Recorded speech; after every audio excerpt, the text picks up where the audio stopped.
Je crois qu'il est nécessaire. Enfin, nous sommes restés peut-être... Aujourd'hui, nous tirons les leçons de notre présence au Mali, notamment, qui a été demandée dans un premier temps en 2013, et puis qui s'est inscrite dans le temps, alors que le Mali changeait. Et là, nous avons des bases militaires, c'est vrai, une sorte de précaré français, où nous pensons que nous avons un droit d'être là, mais sans réaliser que les pays africains ont changé très rapidement, que les ambitions sont différentes et que surtout, la France n'est plus dans une relation privilégiée comme celle que nous avons pu avoir de par le passé commun avec ces pays qui ont été colonisés par nous quand même pour un grand nombre d'entre eux, notamment l'Afrique francophone, et qu'à un moment, eh bien, ils ont envie d'autre chose. Et ce qui vient d'être dit sur des partenariats un petit peu différents, eh bien, c'est le cas. C'est-à-dire qu'aujourd'hui, quand on parle à des Africains, ce qui m'arrive très très souvent, ils disent, voilà, vous devez mériter votre place, vous n'êtes plus tout seul, vous n'êtes plus le colonisateur qui va nous dicter ce que nous devons faire, et donc ils ont envie d'autre chose, d'autres partenariats, et donc la présence militaire, eh bien, fait partie de cela, et moi je pense que nous sommes assez maladroits en disant que nous nous faisons dicter par les chefs d'État africains, mais enfin, de quel droit sommes-nous chez eux si aujourd'hui nous avions des armées africaines sur le territoire français, et voilà, qu'est-ce que nous en penserions? Donc voilà, on y reviendra. Est-ce qu'on a péché par naïveté, Hélène Conway-Mouret? Naïveté, peut-être, mais surtout manque d'anticipation. Parce que nous sommes restés sur un vieux logiciel. Nous avions une place privilégiée et personne ne pouvait venir finalement nous mettre au défi. Et nous étions aussi garants d'une certaine stabilité politique avec des chefs d'État qui durent en Afrique, qui restent très longtemps, et que la jeune population aujourd'hui ne veut plus parce qu'elle ne représente pas ce à quoi ils aspirent. Et d'où les putschistes qui sont jeunes pour la plupart, en tout cas au Mali, au Burkina, ça vaut pour le Tchad aussi, et qui aujourd'hui ont l'assentiment de la population qui voit en eux finalement ceux qui peuvent amener le changement, de la corruption, d'un manque d'espoir de pouvoir vivre mieux. Et donc la France, qui avait cette visibilité militaire, eh bien, était là aussi pour garantir cette stabilité de ceux avec qui on avait l'habitude finalement de dialoguer. Et d'où l'éviction de la France, je crois, qui va avec l'éviction de cette ancienne génération africaine que beaucoup de pays ne veulent plus.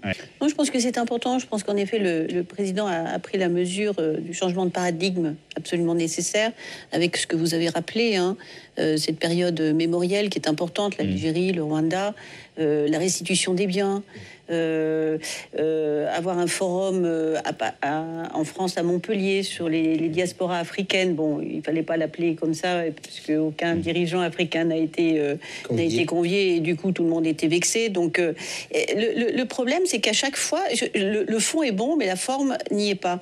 Et vous avez une visite présidentielle qui se passe en Afrique. Je crois qu'il a fait 20 déplacements sur un continent où il y a 54 pays. Donc ça veut dire qu'il a pris la mesure que c'était important d'être présent physiquement aussi, que la France vienne, une visite présidentielle permet beaucoup de choses. Et puis, il va y avoir la petite phrase à chaque fois qui met le feu partout et que les réseaux sociaux utilisent, bien évidemment. Et c'est cette jeunesse africaine aujourd'hui qui a quand même cette rhétorique panafricaine, anticolonialiste et ainsi de suite, une colonisation qu'ils n'ont pas connue, mais qui, pour eux, est le bouc émissaire, et celui qui est le coupable, évidemment, c'est la France. Alors, ce ne sont pas les Français, vous le précisez, localement, mais mes amis, alors moi, ce n'était pas les chefs d'État ou les premiers ministres qui se sont exprimés, mais mon téléphone a été débordé de messages suite à la conférence des ambassadeurs et l'extrait que vous avez montré, qui a enflammé les réseaux sociaux, et mes amis m'ont écrit en disant, mais pourquoi a-t-il dit ça? Le reste peut être accepté, parce que par ailleurs il y a des gestes qui vont dans le bon sens et qui font qu'aujourd'hui nous continuons à avoir une relation privilégiée avec ce continent, quand même, avec tous les étudiants africains. Si vous donnez un visa à un étudiant africain demain en disant vous allez à Moscou, vous allez à Paris faire vos études, mais je ne pense pas qu'il va se précipiter pour aller à Moscou. Il viendra à Paris. L'étudiant, on en a 95 000 étudiants africains. Donc on a cette relation qu'on doit entretenir au niveau humain, Mais, et nous allons dans le bon sens, mais à chaque fois, on avance en reculant. Voilà. Est-ce que c'est de la propagande? Est-ce que c'est une forme de complotisme? Comment vous réagissez à ça, Hélène Conway-Mouret? Non, mais enfin, c'est vrai. Je veux dire, il n'y a pas eu d'éviction. Enfin, comment dire? Il n'y a pas eu d'éviction. Les soldats français ont quand même été un peu poussés dehors. Oui, bien sûr, bien sûr. Dans les mots. Oui, alors, ça s'est passé notamment au Niger, après le bras de fer qui a été engagé avec la junte qui a pris le pouvoir et le président démocratiquement élu qui était retenu en otage. Où la France, jusqu'à la dernière minute, souvenez-vous de l'histoire de notre ambassadeur qu'on a laissé sur place. Voilà, bon, bref. Donc, ce bras de fer-là, on l'a perdu. Et en effet, les Français, on leur a demandé de partir.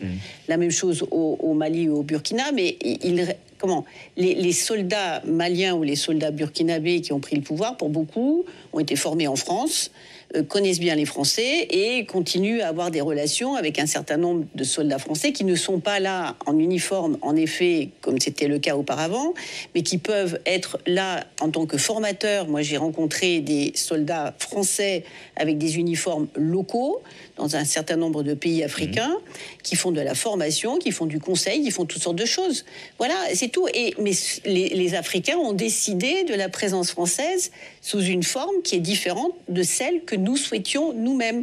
Et je crois qu'il faut renverser les choses, et c'est ce que vient de dire monsieur. Oui, c'est au pays d'Afrique de choisir la forme de ça va, voilà, c'est tout. Ce qui m'ennuie, c'est que ce sont l'extraction minière qui a été choisie comme étant le partenariat économique finalement entre la France et les pays africains. Et c'est ce qu'on nous reproche. Pendant très longtemps, on nous a dit, voilà, les Français, vous n'êtes au Mali que parce que vous voulez voler l'or. Hein, là, on veut voler l'uranium dans un autre. Et en fait, les partenariats économiques avec les pays africains vont bien au-delà de l'extraction des ressources naturelles. C'est l'agroalimentaire, c'est vraiment beaucoup de choses, télécommunications et ainsi de suite.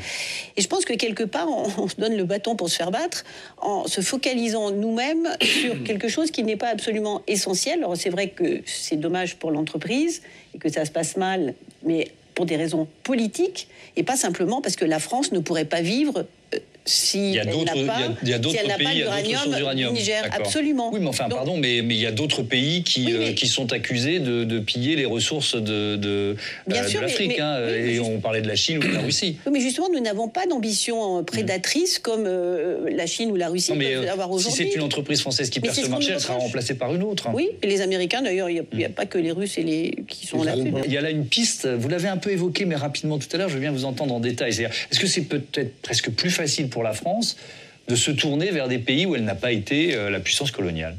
Bien évidemment. Je crois que ça a été dit par les uns et les autres. Nous n'avons pas ce passif, bien évidemment, et je crois que nous l'avons réalisé, puisqu'il y a quand même une grosse volonté d'aller vers les pays anglophones, lusophones et ainsi de suite. Donc, bien évidemment. Moi, je voudrais simplement rajouter un point, tout à l'heure, que je pensais, pour les Russes qui sont là. C'est une façon pour le Niger de payer les milices aussi, en disant on vous paye sur les ressources naturelles. C'est ce qui se passe avec les Chinois qui aujourd'hui ont endetté, et ça c'est nouveau pour les Africains quand même, ils étaient présents tout le temps, sauf que le niveau d'endettement des pays africains est absolument gigantesque aujourd'hui et que les Chinois se payent sur les ressources naturelles aussi. Donc voilà. On revient à la gueule de bois, on revient à la gueule de bois possible. Et donc, comme la France n'a pas ni d'ambition impérialiste ni prédatrice, je crois qu'on peut en effet avoir des partenariats tout à fait correct avec des pays anglophones et des pays avec lesquels on n'a pas eu l'habitude de travailler. Là, en l'occurrence, lusophone, on l'a bien entendu. Voilà, et de partir sur de bonnes bases, comme les autres. Oui, bien sûr, et je disais avant cette émission que je trouve que c'est en Afrique qu'on parle le français le plus beau. Vous écoutez un chef d'État africain ou un Africain parler, enfin, il utilise un français qui est magnifique, qui est riche. Oui, bien sûr, mais aujourd'hui, il faut savoir que nous avons aussi une politique des visas qui envoie des signaux très négatifs auprès des étudiants africains ou autres, et de façon générale aux Africains, à l'ensemble de l'Afrique, qui fait que beaucoup préfèrent aller au Canada, préfèrent aller au Royaume-Uni, dans les pays anglophones. Et que finalement l'anglais, alors bien sûr il y a le Wolof, mais l'anglais chez les jeunes Sénégalais prend le pas sur le français comme étant la langue qui servira peut-être... Qui sera la plus utile pour une carrière éventuelle. Pour partir, pour travailler ou revenir au pays et travailler en anglais.